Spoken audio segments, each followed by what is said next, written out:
افتتاح المتحف المصري الكبير، هل ده شيء يفرحني بس، ولا يفرحني وخليني افتخر، ولا لا انا ما افرحش اصلا لان انا مسلم؟ طب هو ايه تعارض الاسلام مع موضوع الحضارة ومع موضوع الاثار؟ انت في ذهنك ان الحضارة دي بتاعت ناس كفار، او بتاعت ناس ما كانتش بتعبد ربنا، او بتاعت الفراعنة. انا النهارده جاي اقول لك لا، انت ليك حق ان انت مصري مسلم تفتخر ان في حاجه اسمها اثار عندك في ارضك، وتفتخر اكتر بتجميع كل الاثار دي في افتتاح المتحف الكبير. ليه بقى تفتخر؟ لان على خلاف الموروث عندنا مفيش حاجه اسمها فراعنه. هو اسمه فرعون اتذكر بس في القرآن، هو شخص واحد ومالوش دعوه بالمصريين.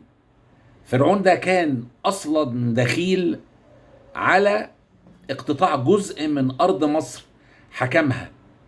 طيب باقي مصر قبل فرعون وبعد فرعون كان بيحكمها الديانة الصابئة الإدريسية الحنفية الصابئة. سيدنا إدريس عليه السلام نزل عليه 30 صحيفة من السماء، هي دي تعاليمه، وهي دي مدى وصول العلم والطب والفلك والعمارة، كل دي حضارة وحي من السماء، حضارة سيدنا إدريس عليه السلام.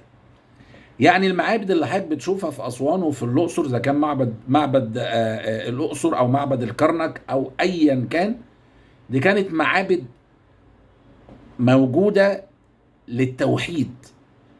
إحنا الشعب اللي على الأرض فضل على دين التوحيد، حارس لدين التوحيد من لدن إدريس عليه السلام حتى دخول الإسلام في مصر.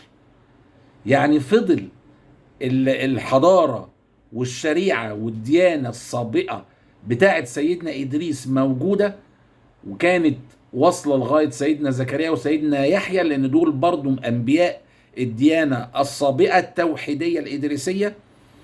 فضلت تعاليم التوحيد وإننا بنعبد رب واحد حتى بعد ما دخل الروم مصر، بعد ما دخل الحضارة الرومانية واليونانية اللي بتنادي بالثالوث، ان في 3 آلهة او 3 اقانيم.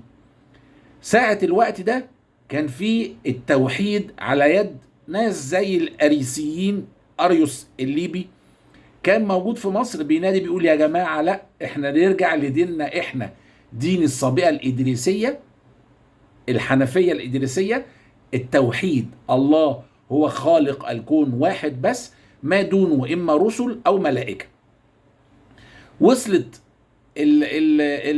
الآراء أو الفكر الأريسي لغاية لما دخل سيدنا محمد صلى الله عليه وسلم، بعت ناس في عهد سيدنا عمر بن الخطاب يفتحوا مصر، يخلصوا المصريين الأريسيين من ظلم الروم الثالوثيين عشان كانوا بيعذبوهم.